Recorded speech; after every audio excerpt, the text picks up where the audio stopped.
Even with over 1,000 Pokemon, none have ever touched the sheer Holy Grail status of Gen 4 Munchlax, Spiritomb, and Feebas. Let's take a look at the trinity of Holy Grail Pokemon and ask ourselves if their absurd conditions for capture were really necessary.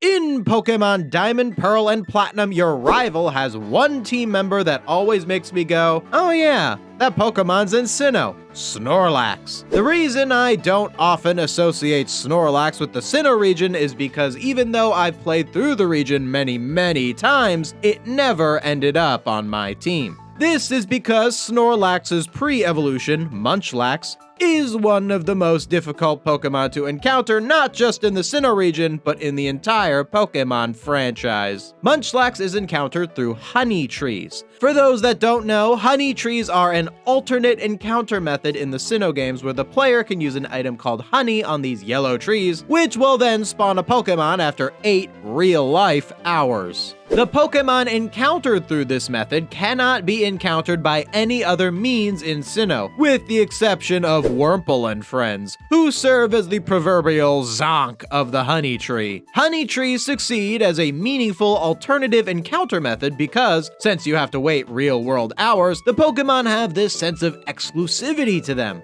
Also, since a lot of the honey tree Pokemon aren't exactly the strongest Pokemon around, the fact that they have this sense of exclusivity in being honey tree Pokemon encourages you as the player to use them. While I think the honey trees themselves are well designed, the way in which you encounter Munchlax is not. Munchlax's absolutely unreasonable rarity is a product of 2 factors. First off, Munchlax can only be encountered at 4 of the 21 honey trees in the Sinnoh region. And those 4 trees are different from player to player, as they are determined by your trainer ID and secret ID number. You can find out 2 of the Munchlax trees by plugging your trainer ID into a website, or you can find out all 4 by using a save editor or cheat code that reveals your secret ID. But like, if this is what players have to do in order to get something in your game, you have failed as a developer. Once you do all of this computery stuff to figure out your Munchlax trees, it will still take you forever to find one because its encounter rate is 1%. 1% encounter rates are bad enough in the regular grass where you get an encounter once every 30 seconds or so. For this, you have to wait 8 hours per attempt. If you never slept and don't have a life outside of Pokemon, you can try about 3 times a day, which after attempting the 4 trees will get you about 100 chances at a Munchlax after about 25 days. Realistically, it'll take you a few months to actually get this Pokemon, so if you're looking to use a Snorlax in a Platinum playthrough, you're going to need to delay your run. And don't count on ever getting it in a Nuzlocke. So while Munchlax's encounter method succeeds at making it feel like an exclusive Pokemon, it fails because it's essentially impossible to get. Now look, I want there to be Pokemon that are absurdly hard to get. I think that's a really special thing for the franchise. But Munchlax goes too far into that extreme. What we need is a balance between extremely rare, reasonably obtainable, and enjoyable to get. Munchlax is only extremely rare. With all this in mind, I do need to point out that Munchlax is kind of not a Holy Grail Pokemon in Generation 4, regardless of its absurd encounter method. Since Snorlax is a Pokemon that can be easily accessed in any given playthrough of Fire Red, Leaf Green, Heart Gold, or Soul Silver, and also Pokemon XD, but that one's not too easy. All you need to do is get your hands on a Snorlax and a full incense and breed yourself a Munchlax. Since Munchlax is a non-Gen 2 baby Pokemon, it requires its parent to hold an incense in order to breed it. Sidebar, I always found it annoying that one of the incense items is called Lax Incense, but that's not the incense that breeds a Munchlax from a Snorlax. Obviously, this is because Lax Incense is what allows you to breed Wynette from Wobbuffet, and Wynette was introduced in Gen 3. I bet if Munchlax were a Gen 3 Pokemon or Wynette was a Gen 4 Pokemon, Munchlax probably would have had the lax incense instead, but yeah, as a kid, I knew I needed incense to breed Munchlax, and I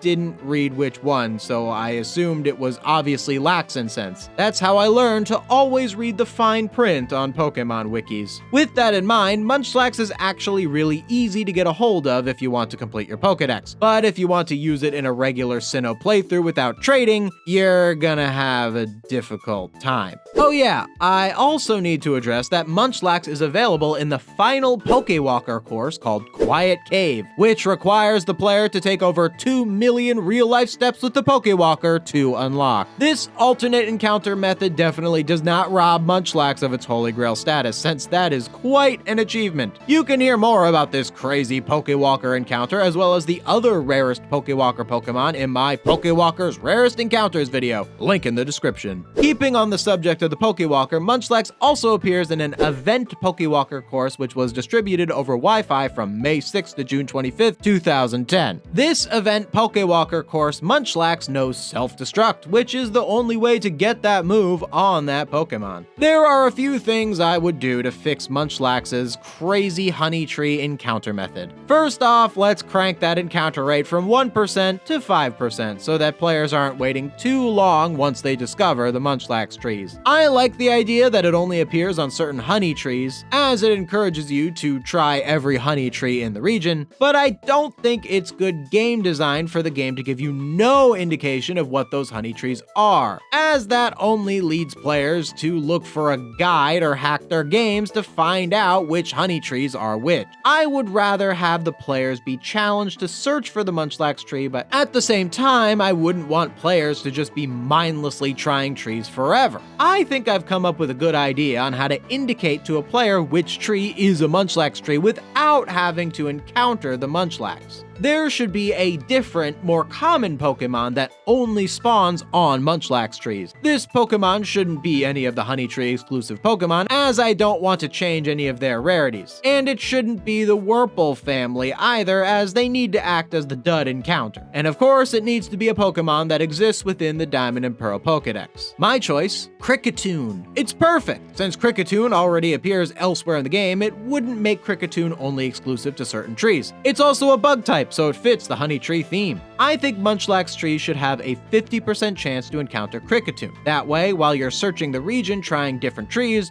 once you find Kricketune, you know that Munchlax will eventually spawn on that tree too. And while you're trying for your Munchlax encounter on that tree you discovered the Kricketune on, you can try the other trees as well to see if a Kricketune appears there. Oh yeah, and I would also make it so you can only obtain the full incense if you've already captured a Munchlax the normal way first. You would need to show your Munchlax to an NPC who would then give it to you after that. This way we can still breed Munchlax from Snorlax without destroying Munchlax's Holy Grail status. So that's Munchlax. A really cool idea for a Holy Grail Pokemon that encourages the player to engage with one of Pokemon's most interesting alternate encounter methods. While there's definitely a lot of flaws in Munchlax's design, with a few tweaks, it could have been one of the best rare encounters out there. Now on to the next Holy Grail Pokemon, and I have my doubts if this one could be fixed.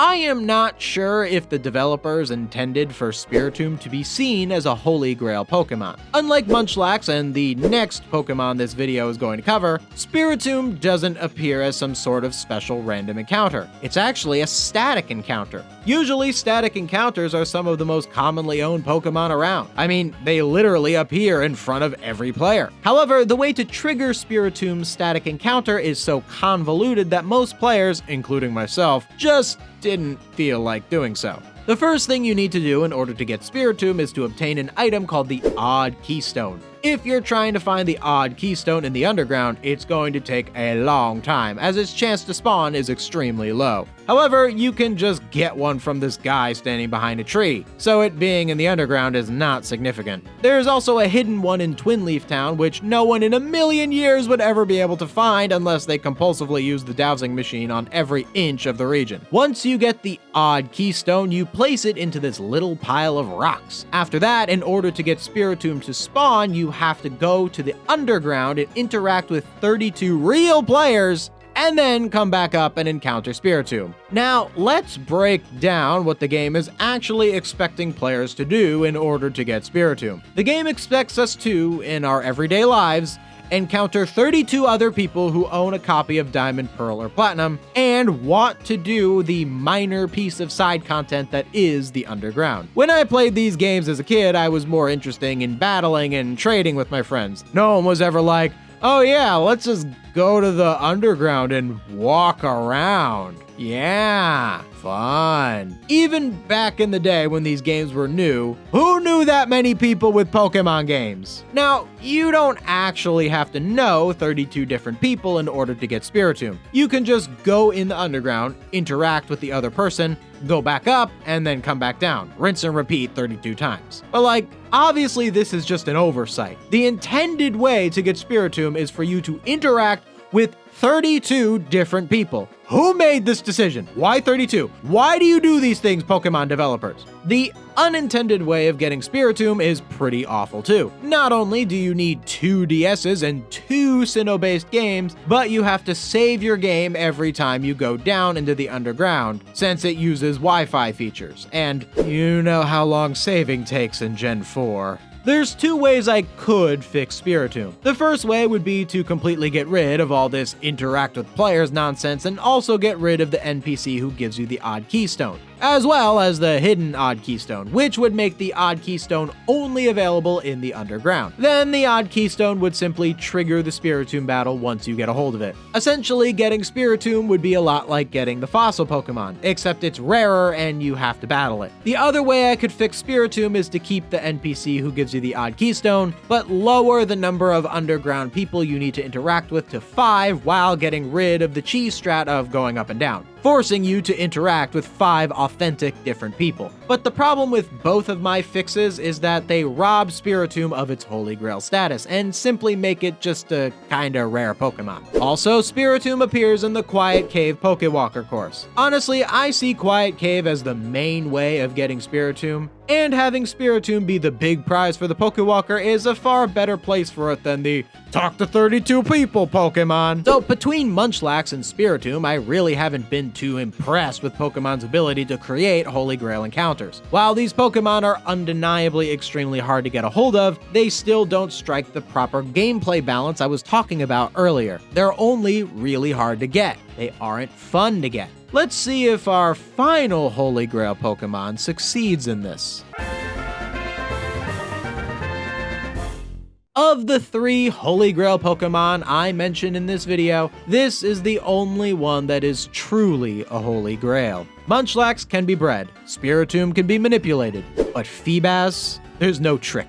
There's no alternate method. You've got to face the encounter method head on. And what is that encounter method? So Feebas can be encountered in the Hoenn games and the Sinnoh games, but its method of encounter is similar in both. In Route 119 in Hoenn and this one room in Mount Coronet in Sinnoh, you can find Feebas while fishing on one of 6 tiles in Hoenn and one of 4 tiles in Sinnoh. And even when you do happen to fish on the right tile, you still might not know it, as you may fish up a Pokemon that isn't Feebas even if you're on the Feebas tile. At least Feebas has a 50% encounter rate on its tiles. It's not like Munchlax's evil 1%. This means that you should try each tile at least 3 times to be sure. And even then, you could just get unlucky and unknowingly pass over the Feebas tile. While that sounds pretty frustrating, I think it was intentional. It's kinda devilish the way it's designed. I used to think that Sinnoh was the easier place to get Feebas since you only have to search this one big lake, whereas in Hoenn it's this whole winding river. But the math actually favors Hoenn as the better place to get Feebas. Not only does Feebas feel really exclusive, but it's also thematically interesting as well. See, Feebas is this ugly fish.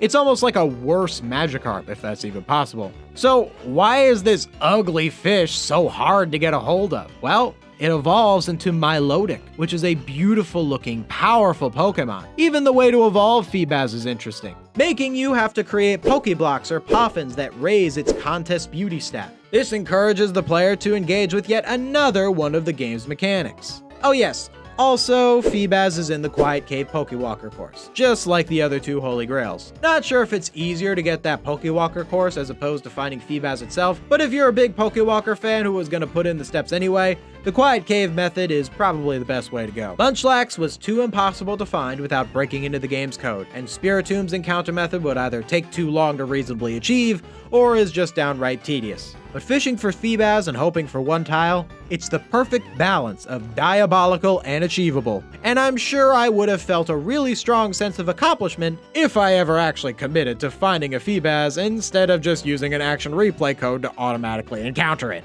I am not a patient Pokemon trainer.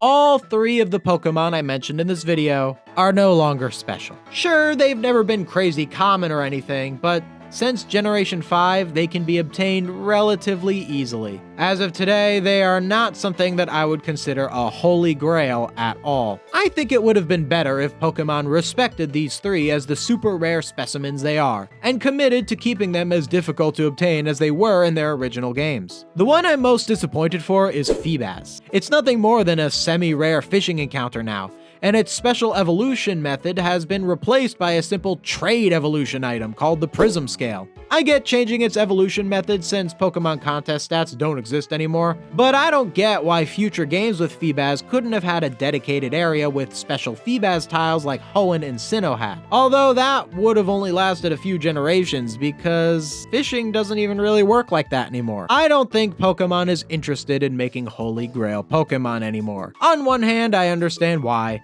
They don't want to design whole Pokemon only for players to find themselves never using them because they are so rare and not many players have the free time to do nonsense like wait a month checking honey trees or fishing on every tile 3 times. So with that in mind, it's fun to look back at a time where Pokemon tried out the concept of Holy Grail Pokemon. And if you ever did get one of them back in the day, it's one real special achievement. But what did you think of these Holy Grail Pokemon? Did you ever get one? Is there another Pokemon you'd consider a Holy Grail that I didn't mention in this video? Let me know in the comments below. Hey, if you like this Pokemon video, maybe you'd like to see this other video right here, or check out one of my videos covering the Pokemon anime on my other channel right here. If you like what I do and want to see me do more of it, consider becoming a channel member or supporting my Patreon, link in the description. Thank you so much for watching. See you next time.